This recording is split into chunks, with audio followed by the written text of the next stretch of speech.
अर्जुन उवाच योऽयं योगस्त्वया प्रोक्तः साम्येन मधुसूदन एतस्याहं न पश्यामि चंचलत्वात् स्थितिं स्थिरां चंचलं हि मन कृष्ण प्रमाथि बलवद्दृढं तस्याहं निग्रहं मन्ये वायोरिव सुदुष्करम्।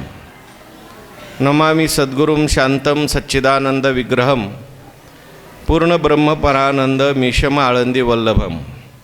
भगवंताच्या कृपेने सर्व साधू संतांच्या आशीर्वादाने पुण्यसलीला इंद्रायणी मातेच्या पावन तीरावर संजीवन समाधिस्थ ज्ञानोबारायांच्या या पवित्र अशा अलंकापूर नगरीमध्ये ज्ञानेश्वर महाराजांच्या चरणाजवळ बसून वारकरी शिक्षण संस्था आणि आळंदी देवस्थान यांच्या माध्यमातून सुरू असलेली आपली नित्याची ज्ञानेश्वरी प्रवचन सेवा, प्रवचन सेवेकरता उपस्थित सर्व भाविक भक्त श्रोते सज्जन माता भगिनी सर्वांना वंदन करून आपण सर्वांनी मिळून ही चिंतन सेवा करायची आहे। भगवान श्रीकृष्ण परमात्मा अर्जुनांचं निमित्त करून दिव्य असा गीतेचा उपदेश करतात आणि हा गीतेचा उपदेश करत असताना भगवंतांनी या 6व्या अध्यायामध्ये आत्मसंयमन नावाचा योग सांगितलेला आहे। आपलं मन कसं स्थिर करायचं आणि मन स्थिर केल्यानंतर परमात्म्याची प्राप्ती कशी करून घ्यायची हे भगवंतांनी उत्कृष्टरित्या 2-3 पद्धतीने या ठिकाणी सांगितलं। अर्जुन ऐकतायत, पण ऐकत असताना मध्ये मध्ये अर्जुन प्रश्नसुद्धा विचारतायत, कारण अर्जुन जे आहेत ते आदर्श श्रोता आहेत।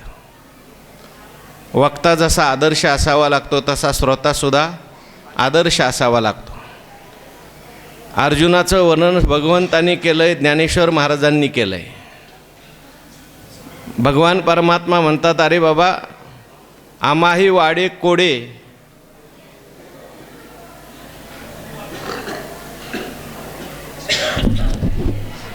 जय अखंड बोलो आवडे। भगवान म्हणतात मला सुद्धा बोलायला आवडतं, म्हणजे इतर गप्पा गोष्टी नाही बरं का, परमार्थाचं बोलायला मला सुद्धा आवडतं। आम्हाही वाडे कोडे अखंड बोल आवडे परी काय कीजे न जोडे पुसते आईसे। असलं विचारणारं कोणी भेटत नाही, बाकीचं विचारणारे सगळे भेटतात। म्हणून भगवान परमात्मासुद्धा अर्जुनाला त्या ठिकाणी म्हणतात, बाबा खरंच प्रश्न जर करावा तर तुझ्यासारखाच, तू चांगला त्या ठिकाणी विचारतो, त्याच्यामुळे मला सुद्धा परमार्थ सांगायला आनंद वाटतो। हां नाही, जानशी करू प्रश्न तो भला जानशी करू अशी कवी आलेली आहे। भगवान परमात्मा अर्जुनाला म्हणतात, बाबा काय तू प्रश्न विचारला? मधून मधून प्रश्न विचारतात अर्जुन, आपल्या सगळ्यांची भूमिका घेऊन प्रश्न आहे, लक्षात घ्या।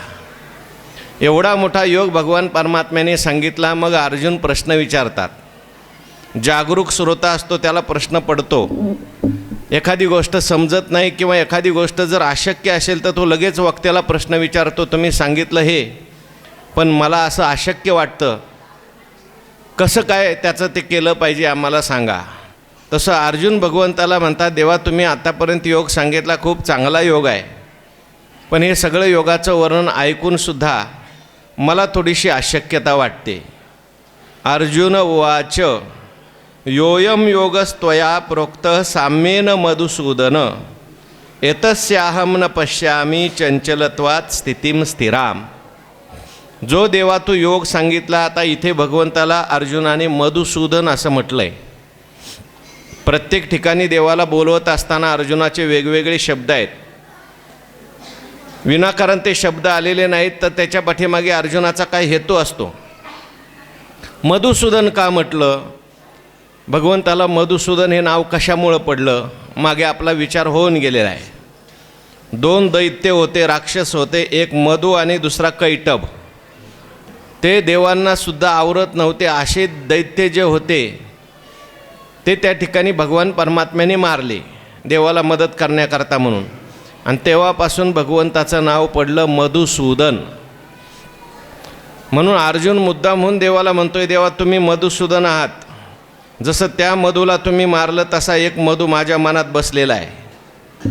मन हाच मधू नावाचा राक्षस आहे, लवकर तो मरत नाही, देवांना तो आटपत नाही, तुम्ही तो राक्षस मारू शकता, मारण्याचा उपाय मला सांगू शकता. मग तुम्ही योग सांगितला, हे मधुसूदन, यो अयम योगः त्वया प्रोक्तः. तुमच्याकडून जो हा साम्ययोग सांगितला गेला देवा, तो योग एतस्याहम न पश्यामी चंचलत्वात स्थितीम स्थिराम. त्या योगामध्ये माझी स्थिर अशी स्थिती करणं मला तर काही योग्य वाटत नाही, मला काही दिसत नाही. का बाबा, तुला का नाही जमत? भगवान परमात्मा म्हणतात चंचलत्वात. कारण ज्याच्याद्वारे मन त्याच्यामध्ये स्थिर करायचं योगामध्ये, ते मन कसं आहे? चंचल आहे. आणि म्हणून त्या मनाच्या चंचलतेमुळे मला तुम्ही जी सांगितलेली स्थिती आहे आतापर्यंत, जे जे काही तुम्ही सांगितलं, साम्याचं वर्णन तुम्ही केलं, कशा प्रकारे साम्य अवस्था झाली पाहिजे भगवान परमात्मा सांगतात. हे सम विषम भाव आणि काही विचित्र जे सर्व ते मानी जैसे अवयव आपुले होती. सर्व काही दिसत असताना सुद्धा त्याच्यामध्ये सगळ्यामध्ये तो आपल्याला पाहतो किंवा परमात्म्याला पाहतो. हे एक एक काय सांगावे, जया त्रैलोक्यची आघवे, मी ऐसे स्वभावे बोधा आले. जे काही दिसतंय सगळं चांगलं असेल, वाईट असेल, सर्व काही सृष्टी असेल, देव असतील, पशु असतील, पक्षी असतील, त्या सगळ्यामध्ये त्याला समता दिसते. इह लोकी तोची सर्वाभूती सम, शरीराचा भ्रम नेणे कदा. सर्वांच्यामध्ये समान तो पाहतो. हो, त्या ठिकाणी हा सुहृद आहे, हा शत्रू आहे, उदासीन आहे, बंधू आहे, द्वेष आहे, काही नाही. विद्या विनय संपन्ने ब्राह्मणे गवी हस्तिनी शुनी चैव श्वपाकेच पंडिता समदर्शिना. हा मशक आहे म्हणजे चिलट आहे का, हा गज म्हणजे हत्ती आहे, हे सगळं जरी पाहिलं तरी त्याला त्याच्यात ते सगळे आकार दिसत नाहीत, नावं दिसत नाहीत, त्याला सम दिसतं. म्हणजे परमात्मा त्याच्यामध्ये दिसतो, आपलं स्वरूप त्याच्यामध्ये दिसतं. केवळ निर्विशेष असलेलं ज्ञान त्याला दिसतं. पण देवाला अर्जुन म्हणतोय, देवा हे तू साम्य सांगितलं हे एवढं सोपं नाही. हे ऐकायला खूप सोपं आहे, प्रवचन करायला सुद्धा सोपं आहे, पण माणसाच्या मनामध्ये एवढी समता लगेच येऊ शकत नाही. अहो, शेजाऱ्यामध्ये देव दिसत नाही, पशुपक्ष्यामध्ये कसा देव दिसणार आहे? देवळात गेलं तरी आपल्याला देव दिसत नाही. देवळात गेलं तरी मूर्ती दिसते, देवळात गेलं तरी अनेक प्रकारचे भेद दिसतात. मंदिरात दर्शनाला जरी चाललेला असला तरी माझ्या पुढे एखादा गेला तर देवळात तिथे देवाच्या दर्शनापर्यंत त्याचं लक्ष देवळात लागत नाही. तो माझ्या पुढंच का गेला म्हणून त्याला शिव्या देत बसतो. अगदी माऊलीच्या समाधीवर डोकं ठेवलेलं असतं पण मनामध्ये माऊली नसतात, माझ्या मागून आला आणि पुढे गेला. समता येणं अवघड आहे, कारण माणसाचं मन चंचल आहे. आणि म्हणून अर्जुन म्हणतात, तेव्हा असं चंचल असलेलं मन आणि ते चंचल मन स्थिर व्हायचं आणि त्याच्यामध्ये समता प्राप्त व्हायची. विषमता माणसाच्या मनात भरलेले, विषमतेचे संस्कार अनंत जन्माचे आहेत.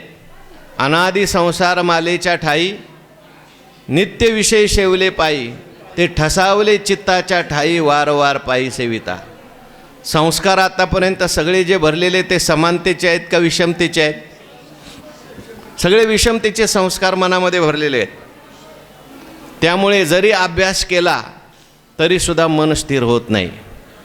एखादी गोष्ट करू नको म्हटलं मला ते उलट जास्त करतं. गुरूंनी शिष्याला सांगितलं,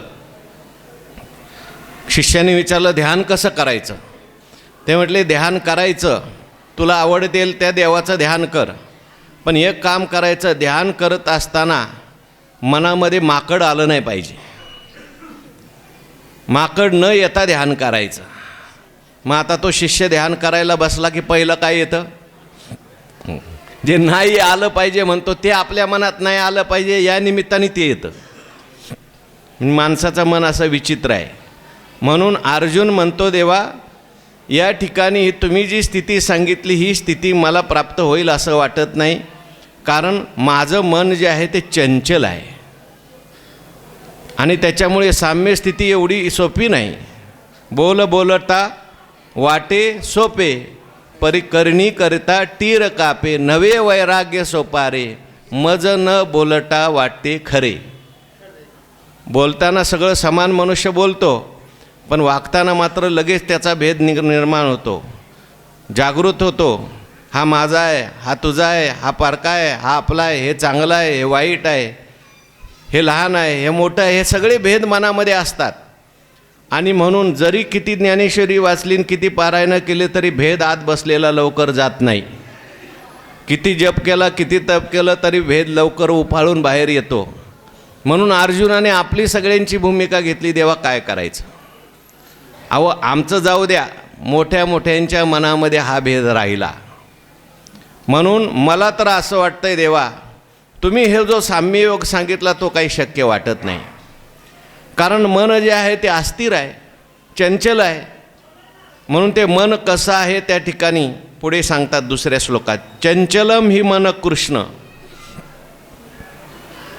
प्रमाथी बलवत दृढम तस्याहम निग्रहम मन्ये वायोरीव सुदुष्करम. देवा, पहिलं गोष्ट म्हणजे इथे आता पहिल्या श्लोकात मधुसूदन म्हटलं आणि आता दुसऱ्या श्लोकात कृष्ण म्हटलं आहे. कृष्ण का म्हटलं? तू सगळ्यांचं चित्त आकर्षण करणार आहेस. गोकुळामध्ये राहत असताना तू सगळ्यांचं चित्त आपल्याकडे ओढून घेत होता. आता माझं चित्त अजून तू का ठेवलं काय कळत नाही. माझं अजून तू योग सांगूनसुद्धा काही मन स्थिर झालं नाही. प्रवचनात बसलं तरी इकडं तिकडं चालू आहे. इकडं कोण आलं आहे, तिकडं कोण गालं आहे. जरी योग ऐकला तरी काही स्थिर होत नाही. चंचलम ही मन कृष्ण, तू कृष्ण आहेस. भक्तांचं पाप आकर्षित करून घेतो, भक्तांचं मन आकर्षित करून घेतो. असा तो कृष्ण असतानासुद्धा, मी तुझ्याजवळ बसलेलो असतानासुद्धा, तू मला एवढा योग सांगितलेला असतानासुद्धा, मी नीट ऐकलेला असतानासुद्धा मन अजून स्थिर झालेलं का झालं आहे? झालेलं नाही मन अजून स्थिर. चंचलम ही मन कृष्ण. देवा, हे माझं मन चंचल आहे. कबुली दिली बरं का अर्जुनाने. अर्जुन कसा आहे म्हणून त्याला अर्जुन म्हणतात. रुजुत्वात अर्जुना, मोकळ्या मनाचा आहे. जे काय मनात चाललं आहे ते लगेच सांगतो. स्थिर झालंच नाही आणि दुसऱ्याला विनाकारण म्हणायचं माझं मन स्थिर झालं आहे. म्हणजे एकतर अस्थिर आणि वरून खोटं बोलायचं, ते काय उपयोगाचं नाही. अर्जुन आपला प्रांजळपणे देवाला सांगतोय, कारण देवापुढे जर खरं सांगितलं काहीतरी देव मार्ग काढील, देव कृपा करील. आणि देवापुढे गेला आणि उगाच नाटक केलं, नाही मला समाधी लागली, नाही लागणार बाबा एवढ्या लवकर तुला, माझं मन स्थिर झालं, नाही लागणार एवढ्या लवकर. म्हणून अर्जुन देवाला म्हणतात, देवा अहो हे मन काय एवढं सोपं आहे का? चंचलम ही मन कृष्ण. नुसतं चंचल असतं तर जाऊ द्या. प्रमाथी, हे कसं आहे? प्रकर्षेन मथनाती इति प्रमाथी, म्हणजे क्षुब्ध करणार आहे, इंद्रियांना शरीराला व्याकुळ करणार आहे प्रमाथी. बरं पुढे म्हटले बलवत, बलवान आहे. दृढम, म्हणजे याने एकदा निश्चय केला का ते निश्चय लवकर सोडत नाही. प्रमाथी बलवत दृढम तस्याहम निग्रहम मन्ये वायोरीव सुदुष्करम. अर्जुन म्हणतोय त्याचा निग्रह करायचा म्हणजे जसं वारा आहे त्या वाऱ्याला आवरून धरण्यासारखं आहे. म्हणून मनाला आवरून तुझा योग करायचा, साम्यस्थिती प्राप्त करून घ्यायची. मला वाटते देवा हे थोडंसं अवघडच आहे, आम्हाला जमण्यासारखं नाही. हां, तुझी कृपा झाली, आणखीन तू काही सोपा मार्ग सांगितला तर कदाचित त्याच्यातून मार्ग निघू शकतो. म्हणून देवाला सरळ सरळ सांगितलं आहे, प्रार्थना केली अर्जुनाने, गारानं केलं आहे. पुढे आपल्याला ज्ञानोबाराय सांगणार आहेत. नुसतं गारानं मनाच्या सगळ्या स्वभावाविषयी सांगितलं आहे अर्जुनाने, काय काय मन करतं. पहिल्यांदा पहिली गोष्ट चंचल. किती चंचल आहे? बहुत चंचल चपळ, जाता येता न लगे वेळ. इथं बसल्या बसल्या घरी जाऊन येतं, इथं बसल्या बसल्या दुसरीकडे जाऊन येतं. चंचल आहे, एका ठिकाणी स्थिर राहत नाही. काय काय करीतो या मना, परिनायके नारायणा, करू नये त्याची करी विवंचना, पतना नेऊ आधरिले. भलत्या सवे धावे. हो, चांगल्या ठिकाणी जात नाही ते, जिथं जायला नको पाहिजे. मी म्हटलं त्याला इथं जायचं नाही, माकड पाहायचं नाही, माकड ध्यानात आणायचं नाही म्हटलं की पहिलं माकड आणतं मनामध्ये. म्हणून मन फार विचित्र आहे. जसं एखादा लहान मुलगा असतो, चंचल असतो.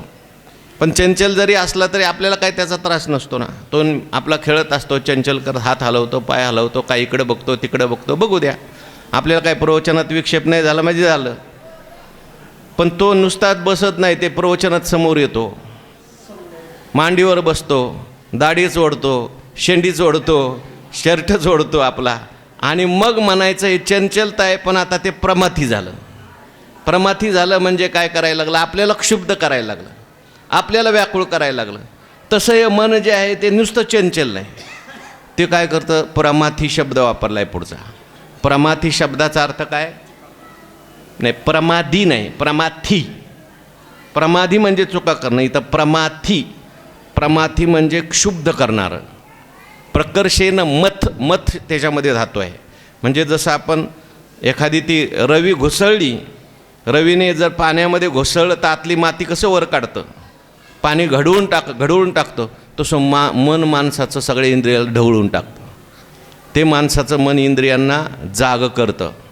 डोळ्याला म्हणतं तू जा, काय मी आहे तुझ्या पाठीमागं. कानाला म्हणतं तू जा. जिभेला म्हणतं तू एवढी काय घाबरतेस, मी आहे ना तुझ्याबरोबर. म्हणून व्याकुळ करतं ते. जिभेला त्या ठिकाणी आपण बुद्धीने सांगितलं असतं नको नको नको, पण तरीसुद्धा हे जातं. चेतवनी इंद्रिये सकळ. हां,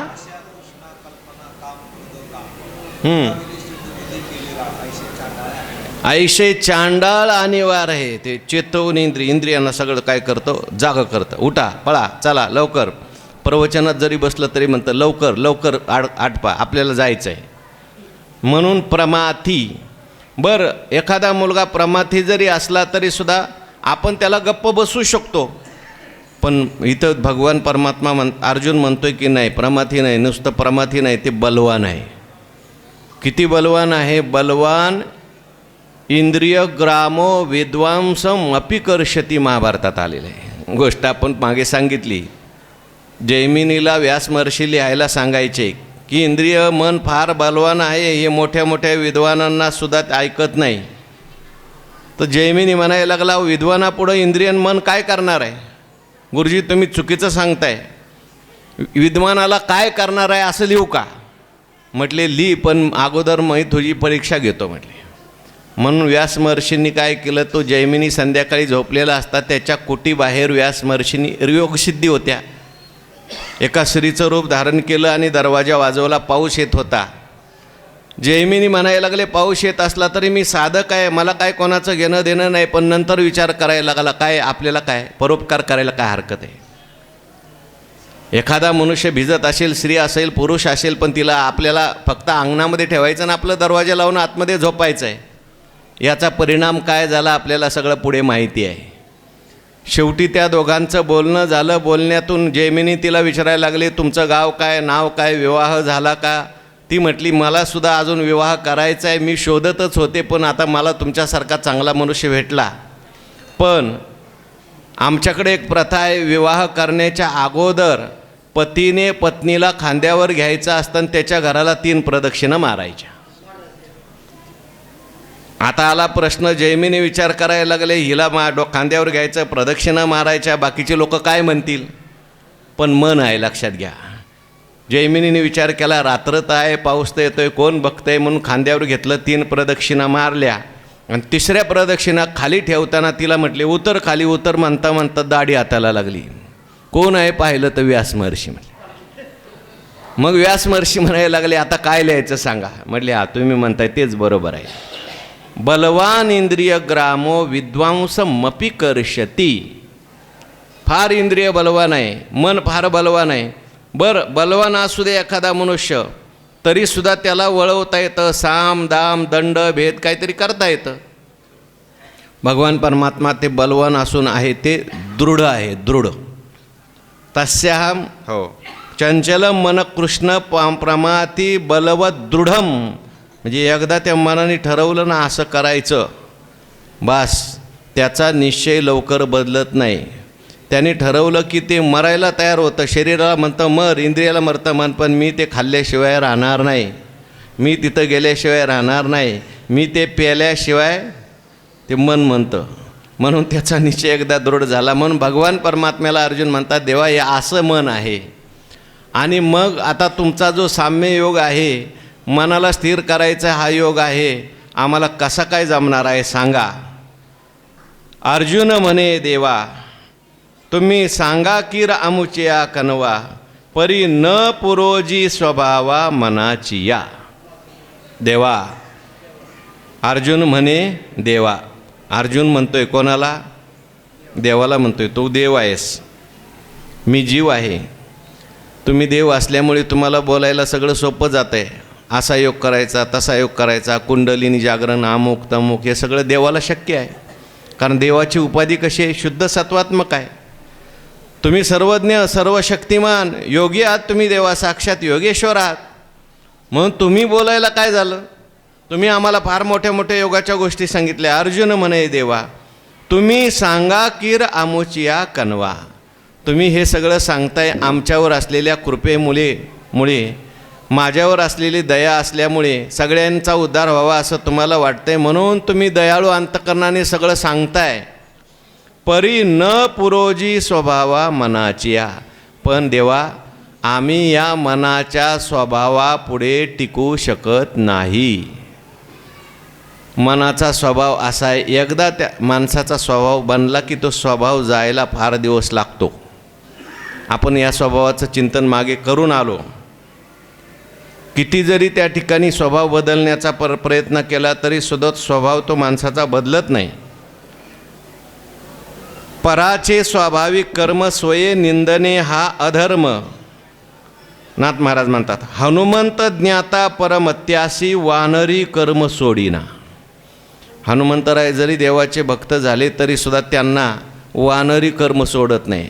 ते शेवटी वानरासारखं थोडं का वैना वागणार का? मूळ स्वभाव जाईना. पुढे नाथ महाराज म्हणतात, नारद ज्ञातेपणे मोठा, सत्य मानला श्रेष्ठ श्रेष्ठा, तोही कळी लावा कळीकटा, स्वभाव चेष्टा अनिवार. आता नारद महर्षी काय मोठे कमी मोठे आहेत का सांगा बरं? अहो, नारद महर्षी तिही त्रिभुवनी गमन नारदा. तिन्ही लोक वंदन करतात नारद महर्षींना. पण एवढं सगळं जरी असलं तरी नारद महर्षींचा एक स्वभाव झाला आहे, कळी लाविजे नारदे. नारद महर्षी त्या ठिकाणी कळी लावण्याचं काम करत असल्यामुळे नारद महर्षींचा तो स्वभाव बदलत नाही. एकदा स्वभाव झाला की त्या ठिकाणी गरुड देवाचे वाहन, सदा तिष्ठे हात जोडून, तोही करी सर्पभक्षण, ऐसे कर्म जान स्वाभाविक. एकनाथ महाराज म्हणतात, गरुड कोणाचं वाहन आहे? देवाचं आहे. भगवान परमात्मा कायम त्याच्यावर बसून स्वारी करत असतात.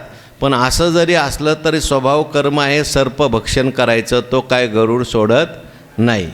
कशाकरता सांगितलं? स्वभावो दुरतिक्रमा. स्वभाव एकदा बनला माणसाचा, जरी त्यांनी ज्ञानेश्वरीची पारायणं केली, जरी भजन केलं, नामस्मरण केलं, तरी स्वभाव कधी कधी बाहेर आल्याशिवाय राहत नाही. ठीक आहे, थोडाफार कमी जास्त होतं, बदलतच नाही असं मी म्हणत नाही बरं का. काय काय लोकांचा बदलतो, पण बऱ्याच लोकांचा बदलत नाही. मग आपल्याला म्हणावं लागतं, जाऊ द्या, स्वभाव गुण आहे, द्या सोडून. जरी ज्ञानी झाला तरी सुद्धा त्याचा स्वभाव कधी कधी त्या स्वभावाप्रमाणे तो वागतो. स्वभाव फार विचित्र आहे. या ठिकाणी अनेक उदाहरणं दिलेली आहेत. ज्ञानोबारायांनी सुद्धा 18व्या अध्यायामध्ये उदाहरणं दिलीत. का साळीचा कणू म्हणे, मी नुगवे साळीपणे, तरी आहे आन करणे स्वभावाशी. साळीचा कण आहे आणि तो म्हटला मी साळी म्हणून उगवणार नाही. होईल का शक्य? अहो, तो त्याचा स्वभाव. निंबाची या झाडा, साखरेचे आळे, पुढं काय? डोरलीची केळे कैशी येती. त्या ठिकाणी निंबाच्या झाडाला जरी साखरेचं आळं केलं तरी ती फळं जी येणार ती कडूच येणार त्याला. कारण काय आहे? त्याचा तो काय आहे? स्वभाव बनलेला आहे, मुळात स्वभाव. म्हणून मूळ स्वभाव जाईना. आपण परवा म्हणून आलो होतो, आधी होता वाग्या, दैवयोगे झाला पाग्या, त्याचा येळकोट राहीना, मूळ स्वभाव जाईना. वेळ लागतो, जातच नाही असं नाही. आता हे बोलणं अर्जुनाचं आहे, अजून देवाचं बोलणं नाही. देव सांगणार आहेत पुढे स्वभाव पण बदलता येतो म्हणून. पण अर्जुन सांगतायत आपलं सगळ्यांचं गारानं, देवा हे मनाचा स्वभाव ठरलेला आहे. काय? मनाचा स्वभाव चंचल आहे. मनाचा स्वभाव जो आहे तो प्रमादी आहे. अनेक लोकांना या मनाने फसवलेलं आहे. ज्यांनी ज्यांनी मनावर विश्वास ठेवला त्यांना सुद्धा या मनाने काय घातलं? मातीत घातलेलं आहे. हो, चंद्र अधिष्ठाता मनाशी. चंद्र कशाचा अधिष्ठाता आहे? मनाची अधिष्ठात्री देवता चंद्र आहे. मने छळिले चंद्रम्याशी, व्यभिचारोनी गुरुपत्नीशी क्षयरोगी त्याशी मने केले. आता अर्थ मी फोडून सांगत नाही. मनाने काय काय केलं ते सांगतात की ब्रह्मा अधिष्ठाता बुद्धीशी, मन ब्रह्मयाची बुद्धी भ्रंशी, निजपुत्री वारिता त्याशी स्वकन्येशी अभिलाषी. चित्ती वासुदेवाचे अधिष्ठान त्याते हळूच ठकी मन, लावूनी वृंदेचे ध्यान स्मशाने जाण पडला. रुद्र अधिष्ठाता अहंकारी त्यातेही मन सिंतरी, अभिलाषिता ऋषी नारी शापला ऋषीश्वरी लिंग पाते. आपल्याला गोष्टी सांगायची काही गरज नाही, पण मन असं विचित्र आहे. म्हणून अर्जुन देवाला म्हणतात, असा हा मनाचा स्वभाव एकदा बनला की ते लवकर स्वभाव सोडत नाही. आम्ही प्रयत्न करतोय पण तरी मन त्या ठिकाणी स्वभाव सोडत नाही. त्याला काय करणार? परी न पुरेजी स्वभाव मनाची या, हे मन कैसे केवडे. भगवान परमात्मा कदाचित म्हणतील, अर्जुना अरे जरी स्वभाव असला तरी स्वभाव बदलता येतो. कोणाचा जरी स्वभाव असला तरी काही गोष्टींनी तो बदलता येतो. अरे देवा, मी या मनाचा स्वभाव बदलण्याकरता मन बघायला गेलो. हे मन कैसे केवढे, कसं आहे आणि केवढं आहे जरा बघू तरी. सापडलं का मन? काय लिहिलं ओवीमध्ये? काय लिहिलं आहे ओवीत? हे मन कैसे केवडे, पाहो जाता तरी न सापडे. पाहायला गेलो तर ती सापडतच नाही. आणि एरवी राहटावया थोडे त्रैलोक्य, असं जर पाहायला गेलं तर कुठं दिसत नाही. दिसलं का मन तुम्हाला? तुमचं मन कुठं आहे आता? कोणाचं मन कुठं आहे? कोणाचं मन कुठं आहे? कोणाला दिसतंय का? अहो इथं मनेपर्यंत तर गेलं, घरी मनेपर्यंत तर आलं इकडं. मन पाहायला गेलं तर ते दिसत नाही. पाहो जाता तरी न सापडे. का सापडत नाही? मन आपल्याला का सापडत नाही सांगा? कारण मन म्हणजे काय? असा मूर्त पदार्थ आहे का? मन नावाचा असं काय वस्तू आहे का की दिसते लगे त्याला नाव आणि रूप आहे? मन म्हणजे काय सांगा? मनाची व्याख्या ज्ञानेश्वरीत आलेली. वाया मन हे नाव, एरवी कल्पनाची सावेव, जयाचेनी संगे जीव दशा वस्तू. मन म्हणजे काय? अमूर्त आहे. अमृत नाही, अमूर्त. कल्पना ज्ञानोबा म्हणतात एरवी मन काय? वाया मन हे नाव, एरवी कल्पनाची सावेव. कल्पना आहे मन म्हणजे. जीवस्वरूप ब्रह्मस्वरूपाच्या ठिकाणी निर्माण झालेली जी कल्पना आहे, पहिली कल्पना, त्याला म्हणायचं मन.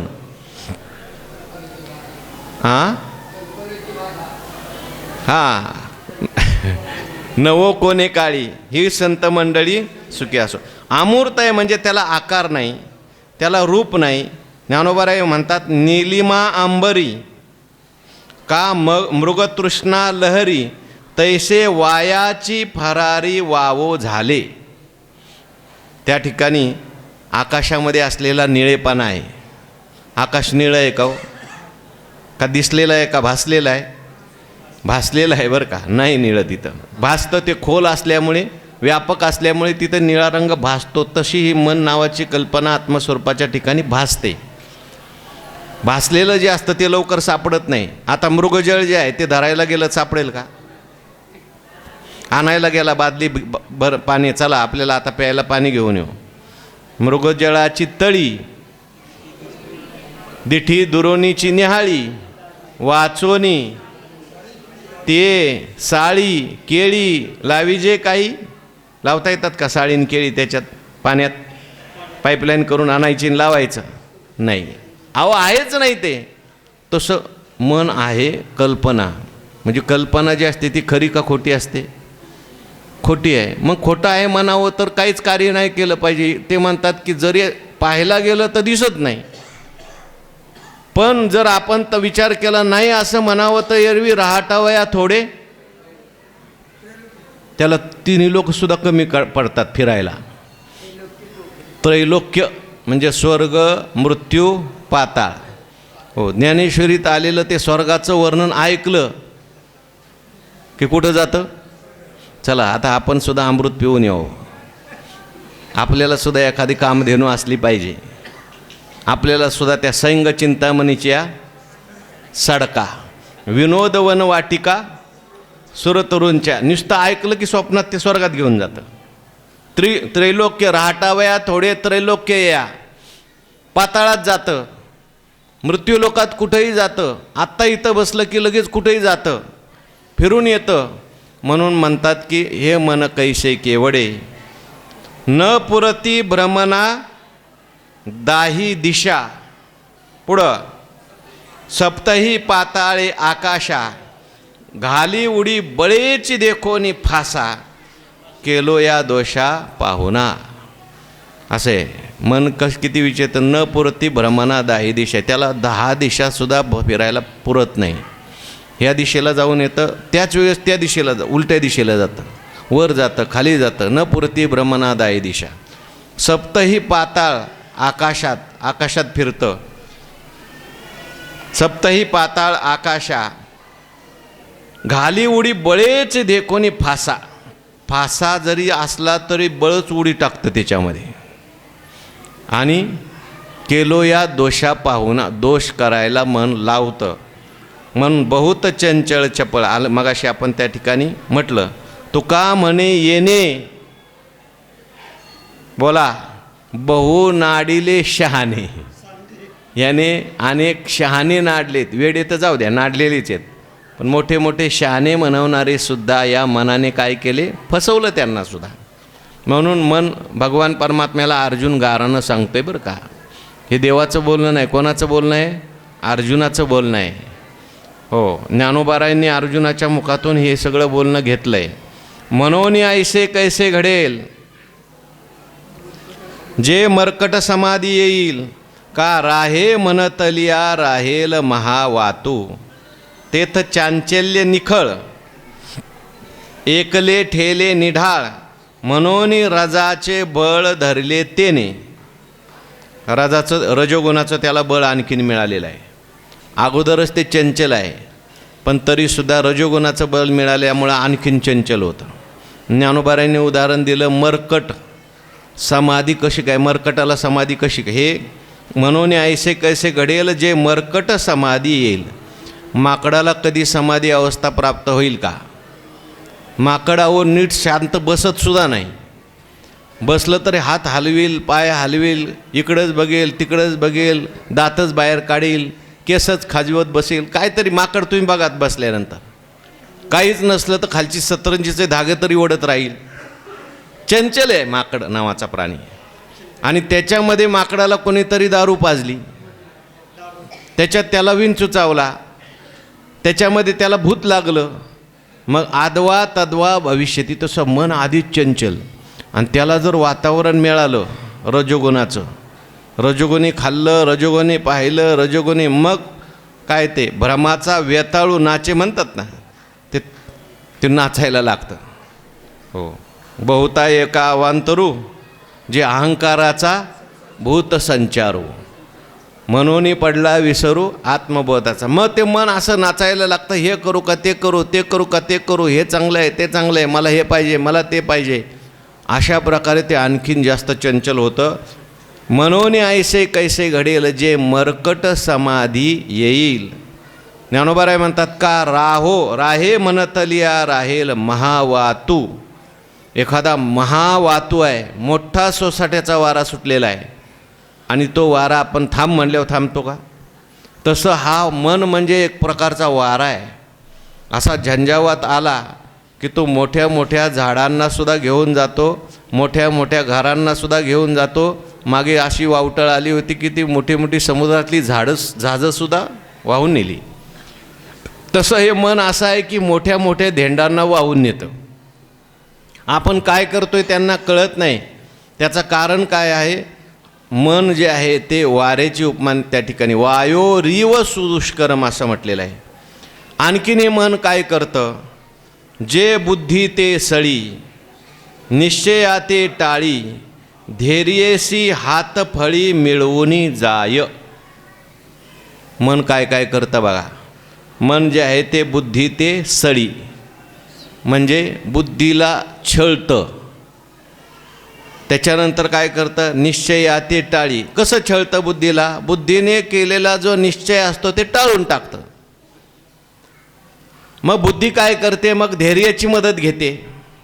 चल बाबा मला तू मदत करते. मन मला खूप त्रास द्यायला लागला आहे. धैर्य म्हणतं अरे मी आहे, तुला काय करायचं आहे, बुद्धीला म्हणतं.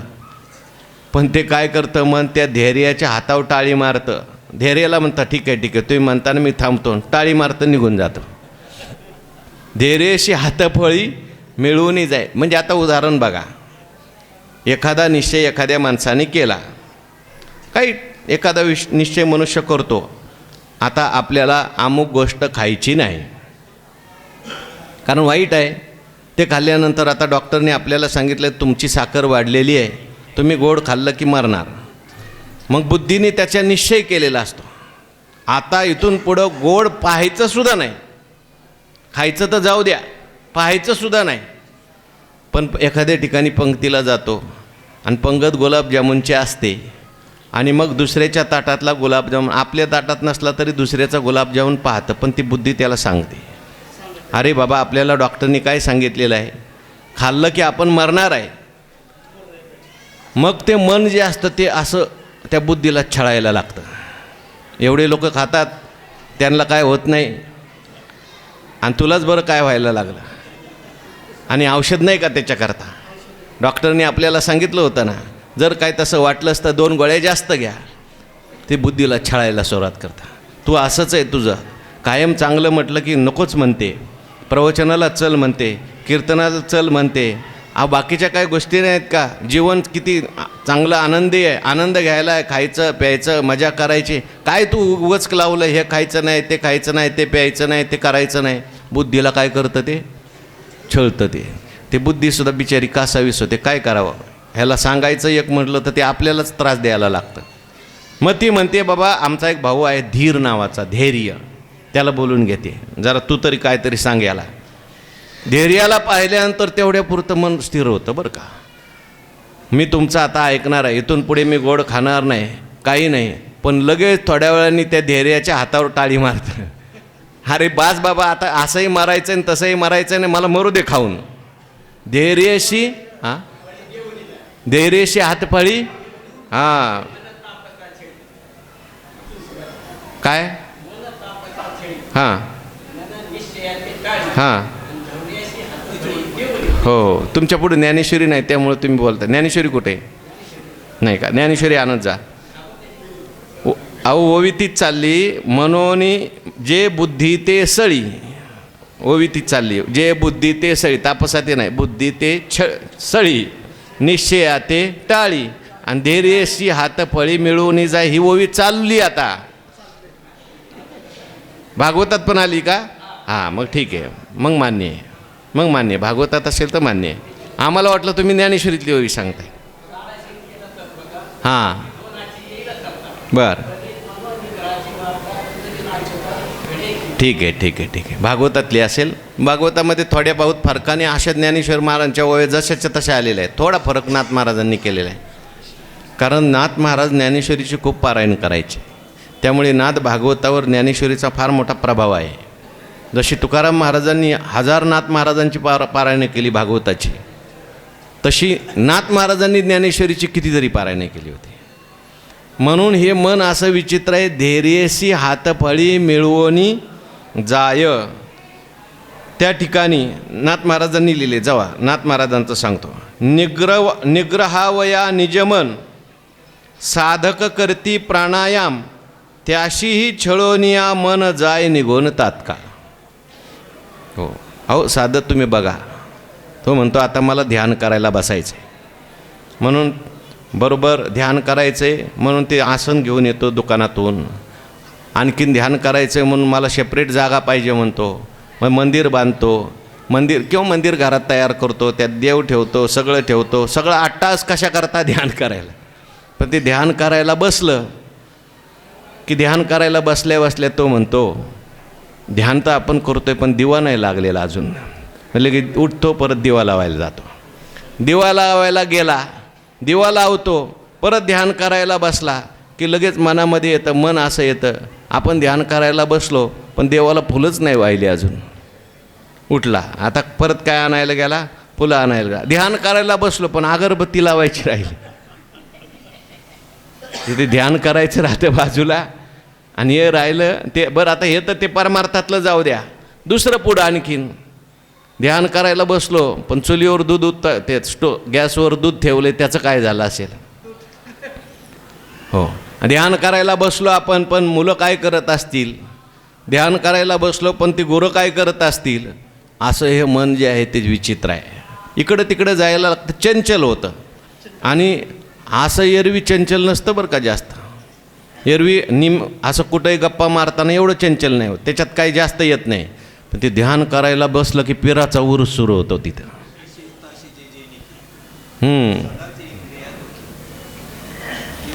ध्यान करायला बसल्यानंतर मनात अनेक विचार येतात, चंचल जास्त होतं, अशी होई पाहिजे.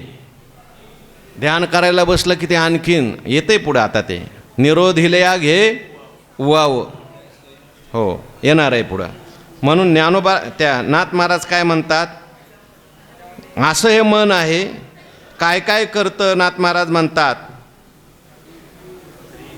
मनोनिग्रही आम्ही हटी, मनोनिरिगाले कपाटी, त्यासही ठकुनी मन शेवटी जाय उठाउठी चपलत्वे. मनोनिग्रह करायचा म्हणून कपाटात जाऊन बसला. कुठं भंडारे डोंगरावर, तिथं खाली कपाट आहे तिथं. पण तिथं बसल्यानंतर विचार करायला लागला, ध्यान तर करायला बसलो पण संध्याकाळचं जेवायचं काय. बरं आजचं संध्याकाळचं झालं, उद्याचं काय, परवाचं काय, कोण येईल का, कोण जाईल का, असंच होईल का, तसंच होईल का. मन त्या ठिकाणी चंचल आहे. घरी काय झालं असेल, मी इकडं आलो पण धर्मशाळेत काय चाललं असेल. म्हणून एक आकळावया मन तेजुनी बैसले अन्न, तव मने केले आणि आन जागृती स्वप्न अन्नमय. एक म्हणायला लागला आता ध्यान करायचं, जेवायचंच नाही आज. हो, मग ते मन असं विचित्र आहे. ते ध्यान करायला बसल्यानंतर उद्या द्वादशी कशाने सोडायची, काय काय आणायचं ते आजच विचार करायला सुरुवात करतं. मन फार विचित्र आहे. उद्या एकादशी आहे म्हणून आजच दशमीला म्हणतो आज जास्त थोडा फराळ करून घ्या, उद्या आपल्याला एकादशी आहे. मन विचित्र आहे. धैर्यसे हातफळी मिळवून असे. आता बघा तुम्ही म्हटले ती ओवी आली इथं, तापसा मन तत्काळ छळी, मन नेमस्थांचा नेम टाळी, मन महाबळी माझी महाबळी, कळी रांगोळी धैर्याची. असं हे मन विचित्र आहे. तपी लोक जे असतात त्यांना मन तात्काळ छळी, बाकीच्यांना छळत नाही जास्त, पण तप करायला लागला की छळतं. कारण त्याला वाटतं की हा माझ्या मागं लागला, तू माझ्या मागं लागला काय, मीच तुझ्या पहिला मागं लागतो. म्हणून तप करणं म्हणजे मनाला संपवणंच आहे ना, ज्ञान करणं म्हणजे मनाला संपवणंच आहे ना. मग ते म्हणतात ना माशी सगळ्यावर बसते पण विस्तावर नाही बसत, कारण तिला माहिती विस्तावर बसली की मी संपले. म्हणून मन बाकीच्या ठिकाणी गेल्यावर काय म्हणत नाही एवढं. हो, नको ते ऐकायला गेल्यावर म्हणता चांगली गोष्ट आहे, कारण हे आपल्याला उलट सहकारी गोष्टी आहेत.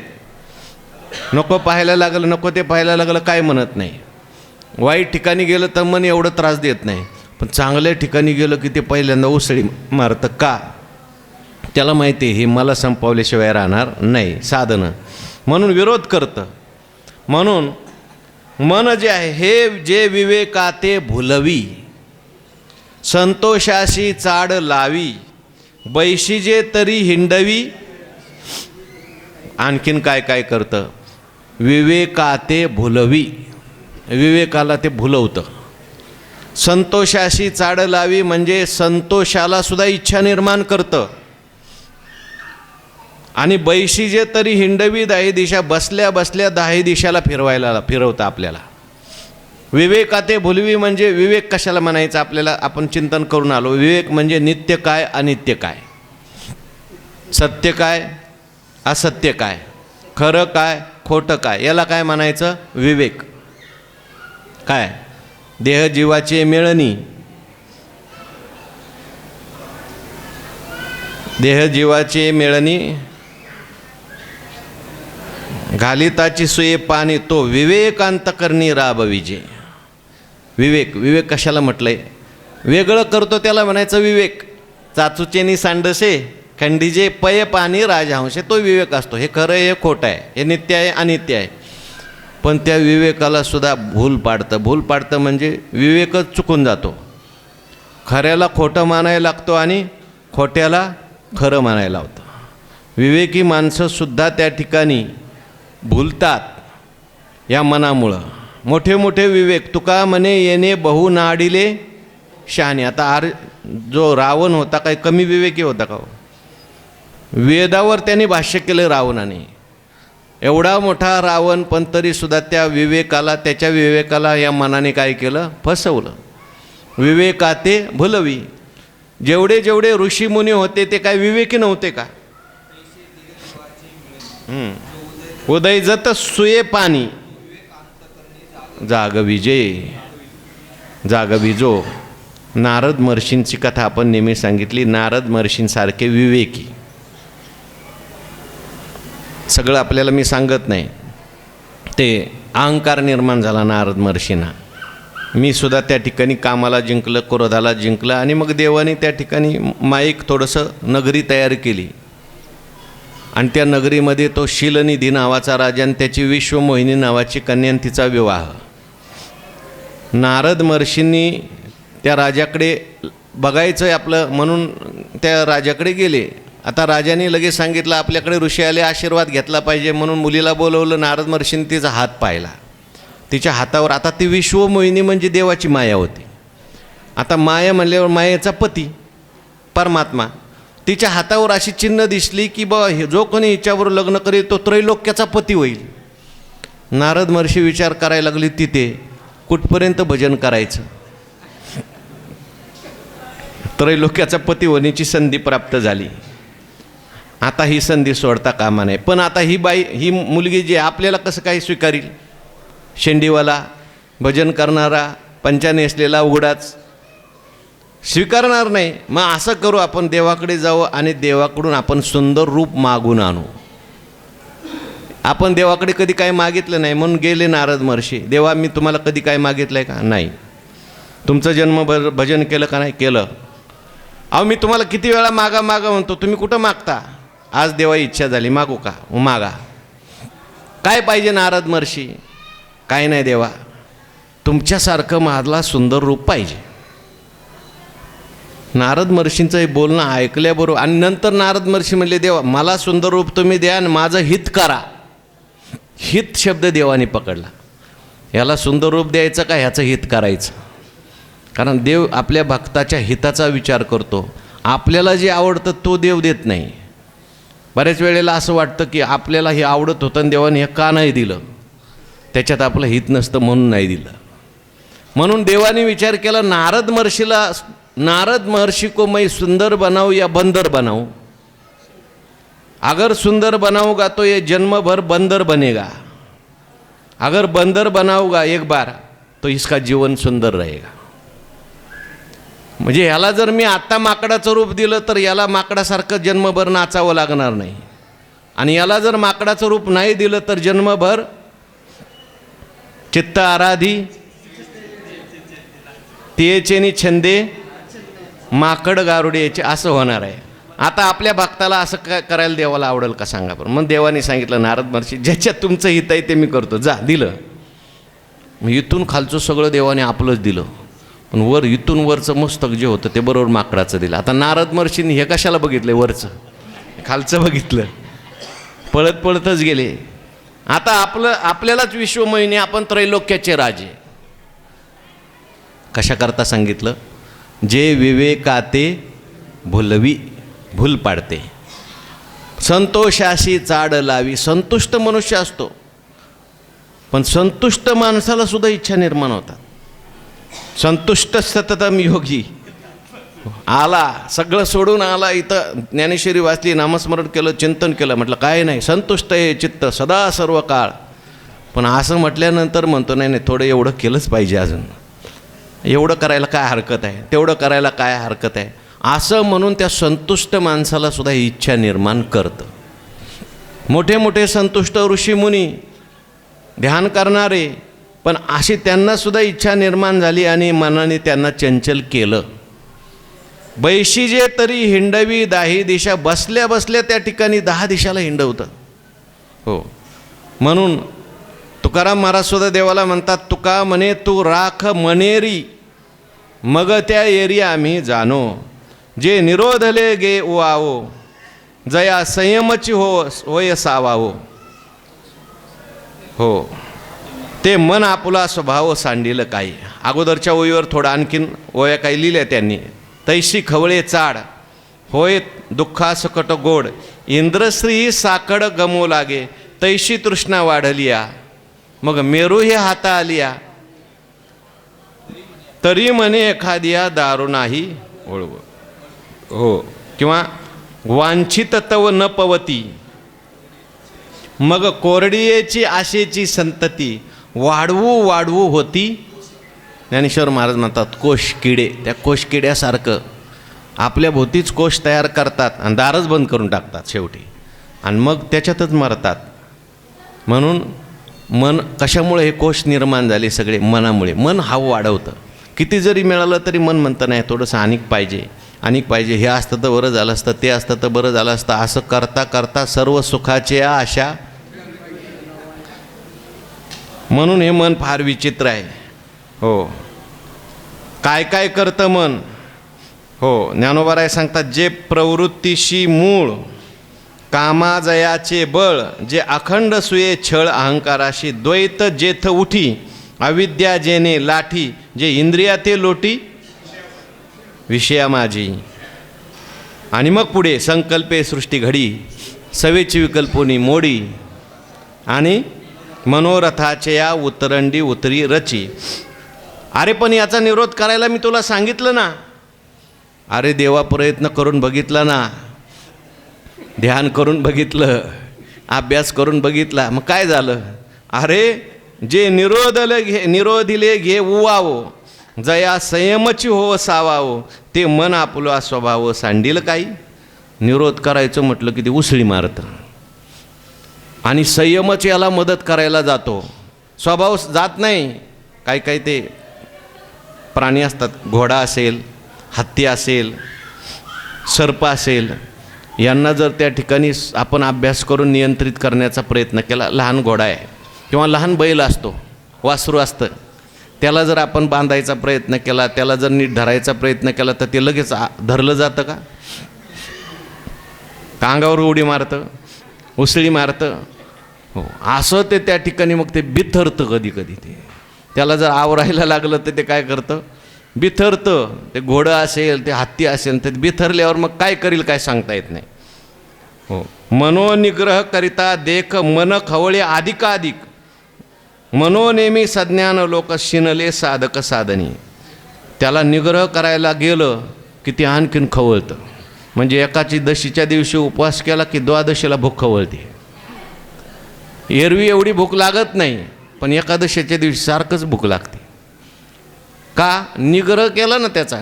मग निग्रह केल्यानंतर ते म्हणतात द्वादशीला जर समजा सोडायचे असेल, एकादशी पूर्ण उपवास केला आणि द्वादशी सोडायला गेलं आणि त्यांनी नुसती भात आमटीच केली, चपाती केल्याच नाही. मग आता त्या माणसाचं ज्यांनी बोलावलं जेवायला त्याचा राग येतो का नाही? अहो, कशाला आम्हाला बोलवलं जेवायला? आम्हाला काल एकादशी होती, भातच करायचा होता, चपात्या नव्हत्या, तर आम्हाला कशाला बोलवलं? म्हणजे ते मन दुसऱ्या दिवशी आणखीन जास्त काय होतं? खवळतं. निरोध केला ना, म्हणून मनाचा एकदम निरोध करता येत नाही. म्हणून साधू संतांनी सांगितलं त्याची दिशा बदलायची. पाणी एकदम जर अडवलं तर ते धरण फोडल्याशिवाय राहत नाही, म्हणून कालवा काढावा लागतो आणि मग अडवावं लागतं. तसं हे मन जे आहे, निरोधले घे वावो, त्या ठिकाणी पुन्हा जास्तच त्या ठिकाणी उसळी मारतं. जया संयमची होय सावावं. संयम जो केला होता तो त्याला सहकारी झाला. कालच्या दिवशी संयम केला, खाल्लं नाही, पण आता ते मनाला सहकारी झालं. उलट मन चंचल करायला तो संयम कारणीभूत झाला. म्हणून ते मन आपला स्वभाव सांडेल की कसं काय सांडेल? मन फार विचित्र आहे. ते नाथ महाराज म्हणतात, वारा बांधवेल मोठे, अग्नी प्रवेशेल अवचटे, समुद्र घोटवेल घोटे, मन आत्मनिष्ठे तरी नये. आकाशा करवेल चौघडी, महामेरू बांधवेल फुडी, शून्याची मुरडवेल नरडी, परिया मनाच्या ओढी अनिवार. म्हणून मनोनी मन एक निश्चळ राहील, मग आम्हासी साम्य होईल, हे विशेषही न घडेल तया लागे. म्हणून देवा, हे मन निश्चळ राहील आणि आम्हाला साम्ययोग प्राप्त होईल, हे विशेषही न घडेल. म्हणजे मोठ्या मोठ्यांना घडलं नाही, आम्हाला काय? विशेषांना घडलं नाही, सामान्याला काय? म्हणून याचा उपाय एकतर लवकर सांग, नाही तर आमच्याकडून काय बाबा हे शक्य होणार नाही. तेव्हा देव आता उपाय सांगणार आहेत. असा उपाय देवानी सांगितला की मन अगदी वश झाल्याशिवाय राहत नाही. म्हणून भगवान परमात्मा काय उपाय सांगतात? श्री भगवान वाच असंशयम महाबाहो मनोदुर्निग्रहम चलम अभ्यासेन तु कौंतेय वैराग्येन च गृह्यते. तू म्हणतोय ते अगदी बरोबर आहे, पण उपायच नाही असं म्हणू नको. दोन उपाय देवानी सांगितले, एक अभ्यास आणि दुसरा वैराग्य. त्याचं चिंतन आपल्याला करायचं आहे.